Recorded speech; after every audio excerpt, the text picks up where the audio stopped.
হালকা সিদ্ধ বসিয়ে দিই।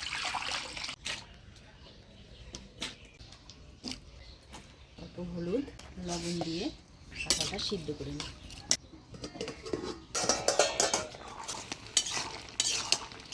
মশলা বাটতে বাটতে কাঁঠালটা সিদ্ধ হয়ে গেছে, এবার নামিয়ে তুমি আলুগুলো ভেজে নিবে। হালকা ভাজি নিলাম, এবার তুলে নিব।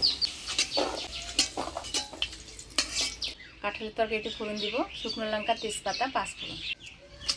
এবার দিয়ে দিব কাটে রাখা টমেটো। এবারে দিয়ে দিচ্ছি বাটা মশলা, জিরে জিরে, আদা, শুকনো লঙ্কা, সামান্য রাঁধুনি বাটা। দিয়ে দিব হলুদ। মশলা বাটা দিয়ে ফোড়ন তেলে নাড়াচাড়া করে নিলাম।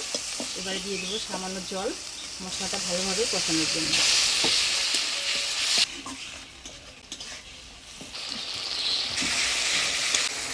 মশলা থেকে তেল ছেড়ে দিছে, মশলাটা আমি ভালোভাবে কষিয়ে নিলাম। এবার দিয়ে দিচ্ছি সিদ্ধ করে রাখা কাঁঠাল।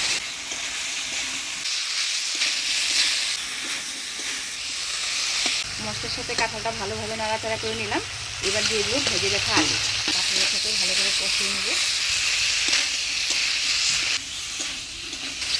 মশলা দিয়ে কাঁঠাল আলু ভালো করে কষিয়ে নিলাম। এবারে ঝোল দিয়ে দেবো।